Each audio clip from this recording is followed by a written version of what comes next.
Hi friends என் நண்பா நண்பிகள். இன்னைக்கு நாங்கள் ஒரு முக்கியமான ஒரு விஷயத்தை பற்றி பேச வந்திருக்கோம். அதுவும் நம்ம எஸ்பி காட்ஸ் யூடியூப் சேனல் மூலமாக. இந்த வீடியோவில் தமிழ்நாட்டின் அரசியல் களத்தில் ஒரு புதிய திருப்பமுனை ஏற்பட்டிருக்கு. நம்மளுடைய தமிழக வெற்றி கழகம், அதாவது நம்ம டிவிக்கு விஜய் அண்ணாவோட அரசியல் கட்சி இன்னைக்கு 28 அணிகளை அவங்க அறிவிச்சிருக்காங்க. இப்போ புதுசாக ஒரு பிரச்சனை கிளம்பி இருக்கு. அதே நேரம் திருநங்கை அணியால் ஒரு பிரச்சனை ஒன்று இப்போ கிளம்பி இருக்கு. அது தவறுதலாக நடந்த ஒரு விஷயம். நான் வீடியோ தொடக்கத்திலே சொல்லிடுறேன், அது ஒரு தவறுதலாக நடந்த ஒரு விஷயம். இதுக்கும் விஜயண்ணாவுக்கும் எந்த சம்பந்தமும் இல்லை. நான் முதல்ல சொல்லிக் கொள்றேன். அது பற்றி ஒரு இன்ஃபர்மேஷனை நான் உங்கள்கிட்ட ஷேர் பண்ணதான் இந்த வீடியோ உருவாக்குறதுக்கு முதல் காரணம். வாங்க வீடியோக்குள்ள போலாம். நீங்க இது வரைக்கும் எஸ்பி காட்ஸ் சேனலை நீங்க சப்ஸ்கிரைப் பண்ணாட்டி சப்ஸ்கிரைப் பண்ணுங்க. இந்த வீடியோ பிடிச்சிருந்தா லைக் பண்ணுங்க, ஷேர் பண்ணுங்க, மறக்காம சப்ஸ்கிரைப் பண்ண மறக்காது. இப்ப வாங்க வீடியோக்குள்ள போலாம். நடிகர் விஜய் அண்ணா தலைமையில் வளர்ந்து வரும் இந்த தாவேகா, அதாவது தமிழக வெற்றி கழகம், இந்த கட்சியின் அணியில் பட்டியல் சமீபத்தில் வெளியிடப்பட்டது.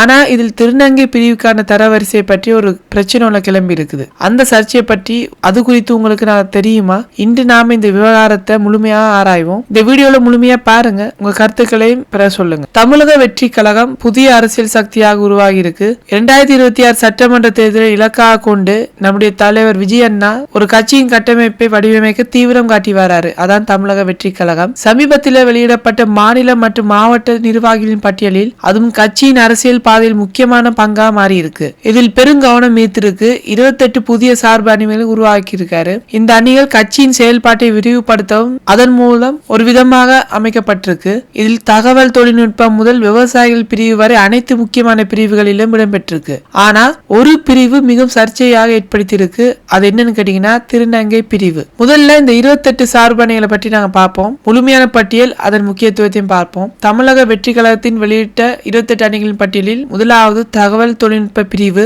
வழக்கறிஞர் பிரிவு, மீடியா பிரிவு, பிரச்சாரம் மற்றும் பேச்சாளர்களின் பிரிவு, பயிற்சி மற்றும் தொண்டர் மேம்பாட்டு பிரிவு, உறுப்பினர் சேர்க்கை பிரிவு, காலநிலை ஆராய்ச்சி மற்றும் சுற்றுலாச்சூழல் பிரிவு, வரலாற்று தரவு ஆராய்ச்சி, உண்மை சரிபார்ப்பு பிரிவு, திருநங்கை பிரிவு, மாற்றுத்திறனாளிகள் பிரிவு, இளைஞர்களின் பிரிவு, மாணவர்களின் பிரிவு, பெண்களின் பிரிவு, இளம் பெண்களின் பிரிவு, குழந்தைகளின் பிரிவு, தொண்டர்களின் பிரிவு, வர்த்தகர் பிரிவு, மீனவர் பிரிவு, நெசவாளர் பிரிவு, ஓய்வு பெற்ற அரசியல் ஊழியர் பிரிவு, தொழிலாளர் பிரிவு, தொழில் முனைவோர் பிரிவு, அயல் நாட்டில் வசிப்பவரின் பிரிவு, மருத்துவர்களின் பிரிவு, விவசாயிகளின் பிரிவு, கலை கலாச்சாரம் மற்றும் பாரம்பரிய பிரிவு, தன்னார்வலர்களின் பிரிவு, அகில இந்திய தளபதி விஜய் மக்கள் இயக்கம் என்று சொல்லி அவர் 28 பிரிவுகளாக அவர் பிரிச்சிருக்காரு. இந்த அணிகள் கட்சியின் வளர்ச்சிக்கும் பரவலான மக்களை ஈர்க்கவும் உதவுகின்றன அவர் நம்புறாரு. ஆனா இப்ப திருநங்கை அணியின் தரவரிசை பற்றி ஒரு கேள்வி சமூகத்தில் எழுந்திருக்கு. அது ஏன் சர்ச்சையா மாறி இருக்குன்னு சொன்னா, திருநங்கைகள் சமுதாயத்தின் உரிமைகளை முன்னிறுத்துவது நல்லதே, ஆனால் அந்த அணியை 9வது இடத்தில் குறிப்பிட வேண்டிய தேவை என்னன்னு ஒரு கேள்வி எழுப்பியிருக்காரு. இதற்கு எதிராக திருநர் இயக்க செயல்பாட்டாளர் லிவிங் ஸ்மைல் வித்யா மிக கடுமையாக எதிர்ப்பு தெரிவிச்சிருக்காங்க.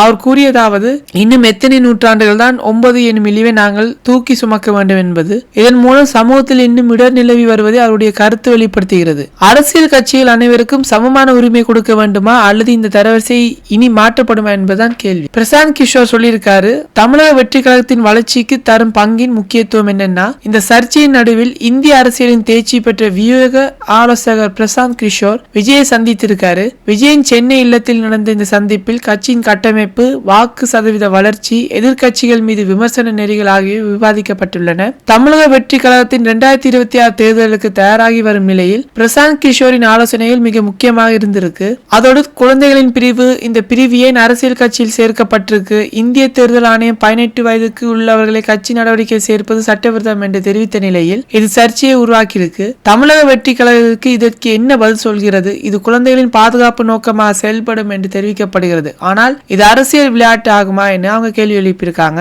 மக்களின் கருத்து என்னன்னு கேட்டீங்கன்னா, தமிழக வெற்றி கழகத்தின் வளர்ச்சி, 28 அணிகளின் புதிய நோக்கம், பிரசாந்த் கிஷோர் ஆலோசனை, திருநங்கை அணியின் தரவரிசை, குழந்தைகள் பிரிவு அனைத்தும் சமீபத்திய அரசியல் விவாதங்களாக மாறி இருக்கு. இந்த விஷயங்கள் பற்றி நீங்கள் என்ன நினைக்கிறீங்க?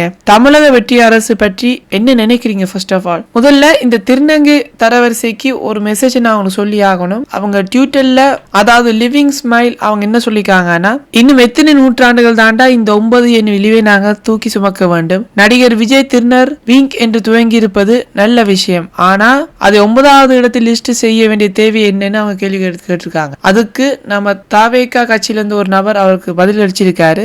இது ஒரு சின்ன எரரா நடந்த ஒரு விஷயம் தான். அவங்களை திட்டமிட்டு 9வது இடத்தில் அரசியல் போடணும்னு அவங்களுக்கு எந்த கட்டாயமும் இல்லை. தமிழக வெற்றி கழகம் நன்றாக செயல்பட்டு வருது. இப்பவாறு சில பிரச்சனைகள் வந்து அந்த தமிழக வெற்றி கழகத்தின் மீது ஒரு பேட் இமேஜை கொண்டு வரதுதான் நோக்கம் என்று சிலர் ஏங்கி வராங்க. எங்களுக்கு தெரியும் விஜய் அண்ணாவை பத்தி. தமிழக வெற்றி கழகம் 2026 கட்டாயம் எலெக்ஷன்ல ஜெயிக்கும். நம்ம விஜய் அண்ணா சிஎம் பொசிஷன்ல 2026 அந்த சேர்ல உட்காருவாரு. எதிர்கட்சிக்கு நாங்க சொல்ல விரும்புவது என்னன்னு கேட்டீங்கன்னா, இப்படியான நெகட்டிவ்களை நீங்க ஸ்ப்ரிட் பண்ண வேணாம். ஃபர்ஸ்ட் ஆஃப் ஆல் உண்மைதாங்க ஜெயிக்கும், என்ன கொஞ்சம் லேட்டா ஜெயிக்கும், அவ்வளவுதான். இந்த வீடியோ பிடிச்சிருந்தா லைக் பண்ணுங்க, ஷேர் பண்ணுங்க, மறக்காம சப்ஸ்கிரைப் பண்ண மறக்காதீங்க எஸ்பி காட்ஸ் யூடியூப் சேனலை. நன்றி.